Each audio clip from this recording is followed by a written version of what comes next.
the Finance Show with Joe. He's Joe, I'm just some schmo, and today we're going to talk about the glorious topic of interest rates. Now, there's a lot of predictions surrounding interest rates this year. It's a big talking point because they were supposed to drop, they were theorized to drop December last year. They were theorized to drop May last year. They're constantly theorized to drop. Yeah.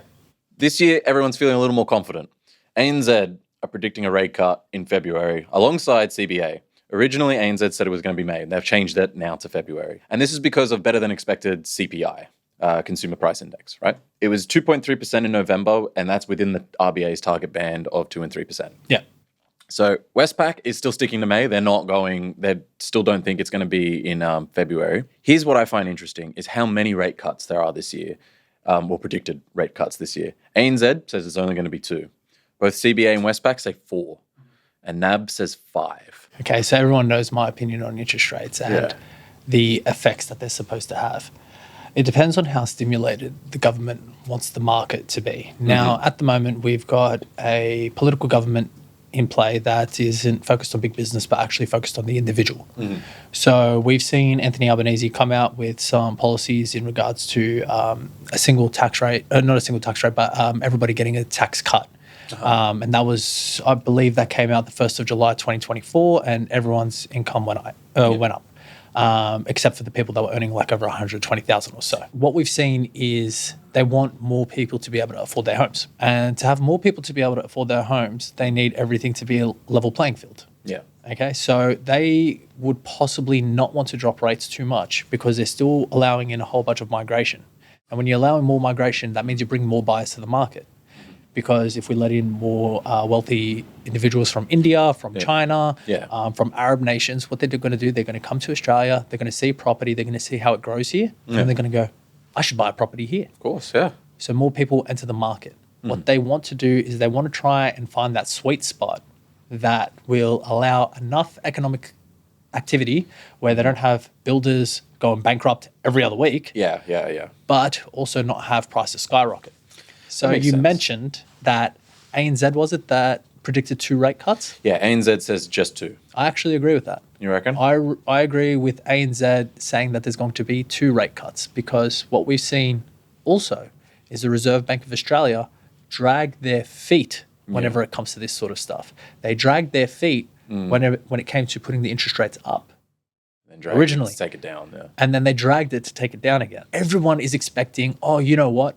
February, rates are going to come down. Rates are going to come down. I don't think so. Do you think it would happen in May? I don't think it's going to be May. I think it's going to be the one that's after. I think it's March 16th or so. Okay, something around that. There's a point around then that's going to be for the Reserve Bank of Australia to meet again and declare if they're going to put interest rates up or down. Yeah. The head of the RBA, how she operates, how certain decisions are made, and I always see them being a step behind, apologizing, and then saying, Here's a rebate. Yeah. Here's $200 for your electricity bill. Here's Band-Aids. And then they throw a Band-Aid at it because they want to be more conservative. Okay, they would rather ask. They'd rather ask for forgiveness, to be honest, because we've seen Australians struggle. I see it every single day. I see like it used to be. First home buyer, 70K. Let's go get you an apartment. Yeah, there was no problem with that. There was no issues. You're buying an apartment. Now we've got the supply issues where they're not approving as many dwellings. We've also got the interest rate issues. They're not coming down. And we've also got people purchasing like three siblings or 2 couples purchasing together, going and buying a house together. So we're not seeing what we used to. Okay, but they don't care. No. They don't care at the same time. They just think to themselves, okay. It's just numbers. It's just numbers. They don't see the everyday individual. I think there was the housing minister for New South Wales. I'm not too sure, but there was a recent video of them being interviewed online talking about rental prices. And they go, yeah, you can rent a property in Sydney for a couple $100. Oh, I remember this video. It was a 2-bedroom apartment. And they're like, you can rent a 2-bedroom apartment in Sydney for $200 a week. No. Yeah, that sounds about right. Yeah, there's plenty of apartments in Sydney that you could rent for $200. I wish. The statistic was since 2020. Yeah. Okay, out of the 25,000 units that were listed for rent in that period, only 23 have been even close to $200. Yeah, and that was before rents jumped up. 100%. So Crazy. They're completely out of touch. So yeah, you have individuals that are completely out of touch making decisions for 97% of Australians. And how does this affect you, the viewer, that 97%? Just to put this into context, what this interest rate actually would mean for you, these cuts. I'm just going to chime in. If you're expecting a rate cut next month, okay, I'm going to say there's a 50-50 chance. But even if there's a rate cut, If the rate cuts do happen, if it's just the one, if you've got a $600,000 home loan, you save about $92 a month. 2 rate cuts, you're saving $182 per month. And 4 cuts, $357 a month. That's not chump change for people who are, at this end of the market, a $600,000 loan. $357 a month is how much I'm saving people on average when they just refinance. There you go. Okay? Because a lot of people are on revert rates, they don't even know it. The banks have put rates up on them, they don't even know it. I said it last episode. Yeah. Banks are there to make money. But Yeah. $350 a month, that equates to what, $4,400 a year? Somewhere around that? All I know is it's food. You know what I mean? Like, It actually it equates to 50 times 12, 600. It equates to about $4,200 a month. Okay, Yeah. that 357. That is a huge amount of money. That $4,200 a year. Sorry, $4,200 a year is a huge amount of money from after-tax income. yeah. I did a study recently where I was calculating the median average salary in New South Wales. Okay, somewhere around $98,200, somewhere close to that, right? $98,200 after tax is about $73,000. Okay, food, laundry, expenses, your mortgage. Yeah. Okay, so you're saying that if you've got a mortgage of $600,000, you're going to save yourself $100 a month, let's say, right? Yeah. But what's your monthly repayment already on that? It's already $4,200 a month. Okay, so we take that $71,000 and we minus $48,000 odd dollars from it. What are you left with for the year? You're left with $23,000. Petrol, groceries, food. I want to go out. Just want to do anything. Literally, you want to just go to a movie, Yeah, you know? it's very, very, very difficult for people out there. You're praying for 5 rate cuts. that is what you are actually hoping. Yeah. Okay. The statistics tell it.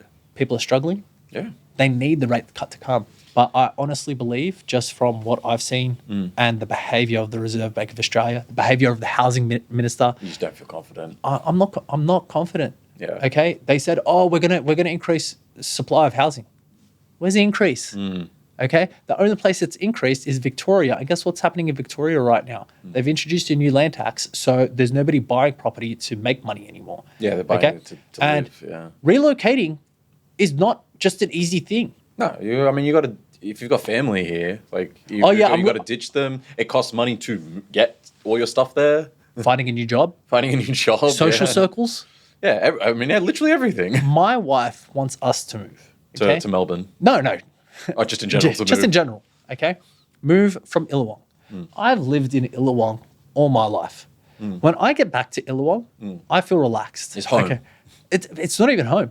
There's less traffic around. There's there's no public transportation, which is a good thing because that means I don't have kids running around a train station causing mischief and stuff. It's peaceful for me. Okay. When she tells me I want to pick up and move and I want to go here or I want to go there, do you know what I think to myself? I think to myself, like, there's 9 levels of stress above me because I'm like, oh my God, if we do this, that means I'm not gonna. The sun's not going to be there, and then there's going to be kids coming near my house, and I don't know the neighbors, and I'm Lebanese. What if they don't like that? There's just so many things that are involved with picking up and moving. Yeah. One of the guys that works at It's Simple, Brian, he moved from Maryland down to Oran Park, okay, or one of the suburbs close to Oran Park, right? Yeah, it's that Camden area. Yeah. He told me it was the most peaceful experience of his life. And he doesn't want to ever go back to Maryland, okay? Yeah. He'll go back, he'll visit, he'll go see his friends and stuff. But picking up and moving from a peaceful area to somewhere that's chaotic is huge. If you're not from Melbourne or Victoria, okay, yeah, it might be great because there's vacant apartments and stuff. But if you're not from there and you don't know the area, it is scary. So I don't like this internet discourse or people going online saying, oh, just relocate, you can find a cheaper property. Okay, cool, is my job down there? Yeah, or literally just everything. Yeah. Like it's not easy for just, if you've got no roots, go wherever you want. It's going to be very interesting what happens with the interest rates. And we are hoping there are cuts because I want to see people be wealthy again. I want to see people be excited again. Okay. I walk around and I see people like they got their chins down, they hate everything. The only time I see people happy is when I'm in Bondi and it's a bunch of backpackers because they don't have like They don't have to worry about they don't that have stuff. to worry about that sort of stuff. They're here. Yeah. Oh, I'm here for a holiday. I'm gonna go swimming in Bondi and then I'm gonna go do this. And you're just like, cool. Good for you. Yeah. Enjoy your acai I'm gonna bowl. dip my feet in concrete and just go into the ocean, like that's it. Just sink straight to the bottom. Throw myself off the cliffs. There's a lot of people that are struggling in Australia, and I really, really hope the Reserve Bank of Australia looks at it and goes, oh, it's not unemployment we need to look at, it's underemployment. It's not the CPI, because there's a lot of people that are actually still spending money, but 98% of Aussies aren't. No. And we want to be able to help them. Yeah. Well, my uneducated opinion on whether or not there's a rate cut coming. I think it's a 50-50 chance of next month. Yeah. And I think it's an 80% chance. If it doesn't happen next month, it's like an 80% chance of the month after. But you do think it's going to happen this year? No, it needs to happen. Yeah. Otherwise, they're just going to send the country bankrupt. But let us know in the comments. What do you think? Do you think there's going to be an interest rate cut next month? Or do you think Michelle Bullock is just going to drag her feet and say, you know what, not enough people have lost their job yet? But let's get to some positive news. The statistics have come out for the best places to invest in Sydney in 2024. So if you purchased in this area, you made some serious money in 2024. Okay. At number 10, Edensor Park grew 15.5%. At number 9, Wetherill Park also grew 15.5%. Nice. Number 8, St. John's Park, 15.7. Crows are making money this year. Number 7, Tregor, 15.7. Where's Tregor? Number 6, Landsvale at 16.2%. And number 5, Mount Pritchard, which came in at 16.8%. Number 4 was Bonnyrigg Heights at 17.4%. Number 3 is Emerton, which is 17.9%. And number 2 is Wiley Park, 18.5%. And number 1 is Bonnyrigg. The Croatians, wait, sorry, I offended people. The Serbians at 19% growth in 2024. Well, yeah, even Edensor Park, Wetherill Park, St. John's Park. That's where the church is and everything. Lots of crows around there. Man, the Balkans are making a lot of money this year. Damn. They figured out how to make as much concrete as possible. Water that concrete. So- Day night, big and strong. I'm looking at these statistics. I can't believe it. Is how much Western Sydney grew in value in 2024. Airport, right? I don't think it's got nothing to do with the airport. I think, one, people still want to live in Sydney. Yeah. And 2, these places are relatively far more affordable than anywhere east and north. I don't think it's to do that. I think it's to do with community. Oh, yeah, 100%. I think that's playing a part. I think the communities have become more centralized. Yeah. Rather than previously there was the aspiration of I need to get out of Punchbowl, I need to move out east. I'm just using this as just an an example, yeah. okay? It's no longer I need to leave Punchbowl, I need to get out east. Yeah. It's I need to leave Punchbowl, I need to get to Strathfield. Yeah. Okay. So people still want to remain connected with their community, but don't want to be too far away at the same time. Yeah. What we have seen previously is when there was relocations and upscale and, I want to move to a better area. It used to be, I've got to move far away. Every single suburb or, city area, local government area has its premium now. Yeah, it does. You go to, the LGA of Camden, Oran Park is killing it. Yeah. You go to the LGA of Cronulla, Sutherland Shire. Cronulla's absolutely killing it. But then you go to the LGA of Bankstown, Canterbury City Council, Belfield. Yeah. Okay? Oh, yeah, we talked about this. Has spiked up in value like crazy. Belmore is doing remarkably well. Yeah. So you see all these little subsections. People don't want to move too far away. But what you are seeing is, okay, you know what? I want to live in Bonnyrigg now because that's the good area. Okay? People don't want to be too far away from their schools. People like the traditional community family values. This is true. Like my sister now, she moved. My parents moved back in. Like they were moved back out west, basically. Yeah. Towards the Crow community out near Edensor Park, St. John's Yeah. Park. And she loves it there. Yeah. She doesn't actually want to leave. Yeah. Like we bought a house together, and I was like, come live with me, and she's like, no, I'm gonna stay here. I'm like, all right, crazy. She goes to Croatian language school. She goes to church. She goes to all these like little Crow meetups. Go Jordan. I know, right? It's insane. That's amazing. That's great to hear. So I think like a lot of people are feeling that, and now that there's more investment in there in terms of infrastructure with public transport. You're getting the metro line towards. Have you been on it? No, actually, because I'm on It's the just a train train. line. It's just a train. Yeah, no, I've been on the metros like before, Yeah. but it's just driverless trains, so they can't strike. But it's it's awesome to see Western Sydney really, really reinvest in itself and uplift itself because 100%. Western Sydney's a good place. there's only so much land, as we know. Like Sydney is beach, blue mountains. You can build in the middle. Yeah. There's only so much area. And it's great to see that there's other areas that are doing really well. Some of the biggest houses I've ever seen are like in like Jewel. Like Oh, yeah, man, the mansions down there. My parents used to live there. Well, myself as well. Yeah. I used to go get guitar lessons from this guy who lived in a normal house, but on this street, literally, you had who's the woman from A Current Affair? Tracy. Tracy Grimshaw used to live there. Yellow Wiggle was living down there. Huge, humongous mansions, castles, some of them, and I'm like, it's crazy. And they're all hidden on these side streets, like not on Old Northern Road. You see some of them, especially. I know the area well. No, but it's great to see that it's not just eastern suburbs that are always creeping up. Yeah. But other suburbs. We've also got the top 10 apartments and their growth. So the apartment locations that made the most money. And these are really different. At 10, we have Brighton Les Sands, which grew 10.3%. At 9, we have Wyoming, which grew 10.3%. At number 8, Summer Hill, 10.5%. 7 is Queenscliff at 10.7. 6 is Kingswood at 11.6. Number 5 is Camperdown at 11.8. Number 4 is South Windsor, 13%. Number 3 is Bass Hill at 13.5%. Number 2 is Strathfield at 15.3%. And number 1 is Monterey at 18.3%. I can't believe Kingswood is in the list. Kingswood is next to Penrith, isn't it? Yeah. Yeah. It's a scary suburb. No, but from my recollection, they've started gentrifying around the train stations. Yeah, there is like apartment buildings there, but it's not like it's solved anything. Yeah, no. I'm not gonna like 'cause, my fiance, her family is out Penrith way, and like Penrith itself is fine, but Kingswood specifically, like we would go near the train station and stuff there. It's you feel it. I think the reason for those areas growing in so much value is because people got priced out of Sydney. So that's why they're probably moving to Kingswood, and that's probably raised the price there as well. Yeah, well, I guess, I mean, the median price there is $573,000, which is much lower than everything else on this list. So that means it was previously the year before $520,000. Yeah, Okay. If it's grown by that much, that makes sense to me. It does make because sense, a lot of people came to the market. Where in Sydney now can you get an apartment for $570,000? Apparently, Kingswood, apparently. but that's what I'm saying. So Yeah. if you're earning a combined salary, I'm earning 60,000, you're earning 60,000. Yeah. We can buy in Kingswood together. Okay. It makes sense, and it's a place to get started. Exactly. I'm surprised Strathfield is in the list. I thought Strathfield had a bit of money behind it, and the median price is $765,000. So the Strathfield houses they're that spike in value, expensive. they're the expensive ones because there's something called the Golden Mile.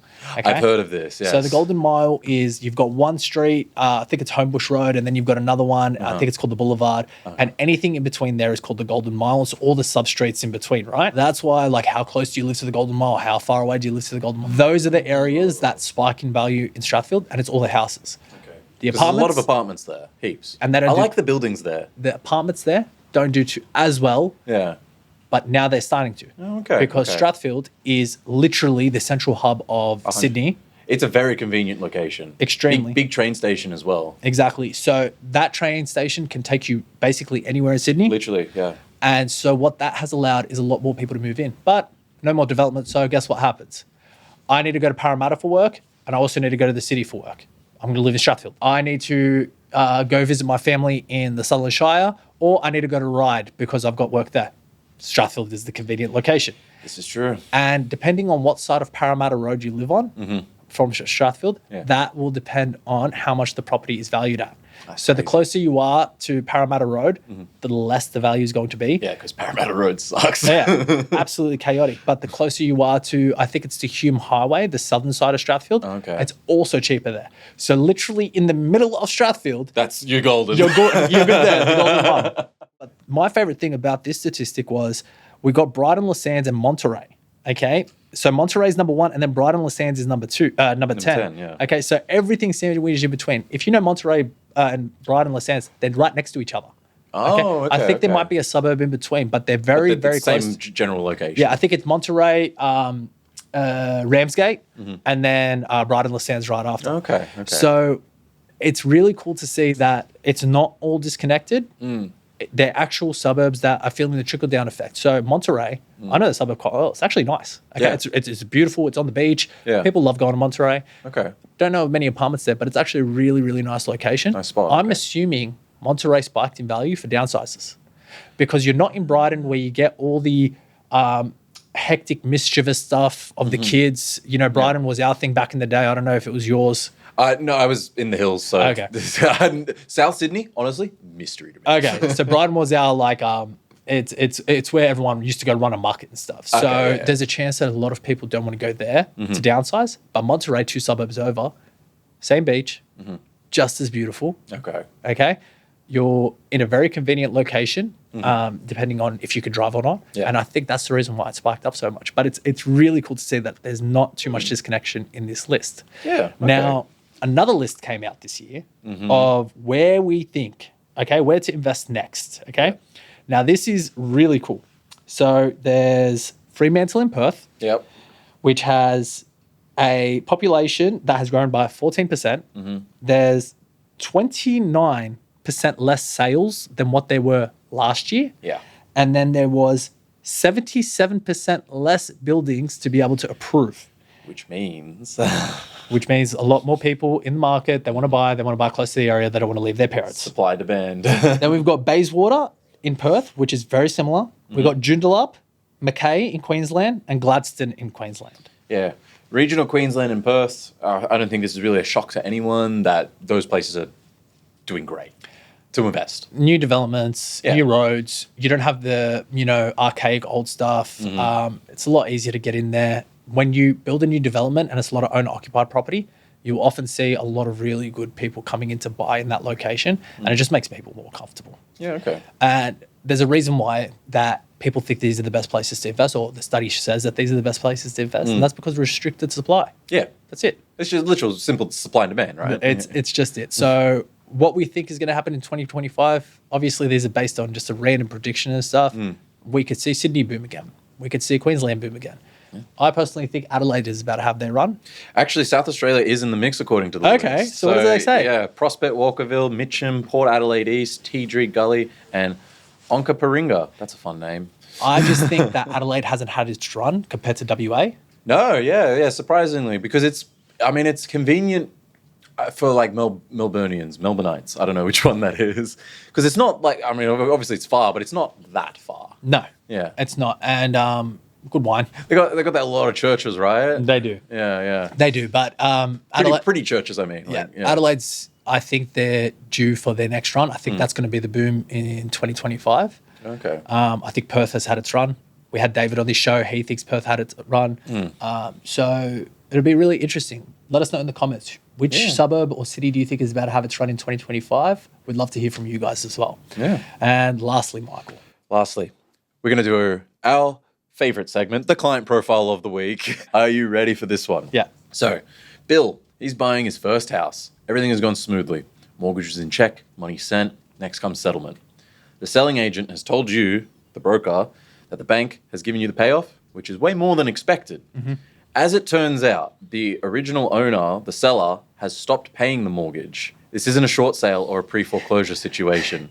The listing agent didn't do any due diligence regarding the mortgage. What would you do in this situation? Contact the solicitor. Yeah, That's- get the law involved. So clients already approved. Yeah. Clients approved for more than what they were expecting. Yeah. Have they spent any of the extra money that they had saved? No, they're confused because the settlement hasn't happened yet. You're getting this information at settlement. No, but so we got the formal approval. Client has been formally approved for more than what they were expecting. They were expecting 600K, and instead they got 700K on a formal approval. They originally had a deposit of 300,000. Now that they could shrink to 200,000, correct? Yeah. Okay. There's a few ways that you could play this. How bad do you want the property? Okay. And get the solicitor involved. You got to get the solicitor involved because the real estate agent didn't do their due diligence. They didn't tell things to line up. The vendor, so the person selling, their solicitor didn't do the job properly either because they didn't check the PEXA workspace account, or they didn't check the accounts to make sure that there was no shortfall on their end, or there were no issues with the bank accounts on their end. I mean, it's simple. Just look at the So now the vendor is in complete breach of their contract, and at the same time, they need to pay off their mortgage. Okay, if the vendor is broke, then they are going to be completely screwed. Okay. The purchaser could possibly assist in paying that loan down, but I would only recommend. So it depends on how much the mortgage is. If the mortgage is $10,000, a month or something, and they missed $20,000 in repayments, no, don't pay that. That. Let's say it's a few $100. Okay. We're short a few $100. You call up the solicitor. You ask them, what can we do? Is there a possibility, because the real estate agent didn't do their job properly, tell them to take less commission? Otherwise, it's going to be on them that the sale didn't go through, and they could be held liable because of it. They could be held liable because the vendor didn't pay their accounts on time. They can also be liable because the purchaser hasn't got their property. You can also contact their solicitor, the vendor solicitor. Why didn't you do your due diligence? You've had this loan in front of you for 8 weeks. You've had this contract to sell in front of you for 8 weeks. These are small things you can do, or you can rescind the contract, get your money back, and just go find another property to purchase, because the vendor hasn't held up their side of the agreement. You have, okay? And you can also charge them penalty interest for every day that it doesn't settle. There you go. Get the law involved or back the hell out of there. But thank you guys so much for this episode of The Finance Show with Joe. Let us know what you guys think about the interest rates, and let us know where you guys think the next best investment spot is in New South Wales. As always, I'm Joe. I'm some schmo. And we will see you on the next episode.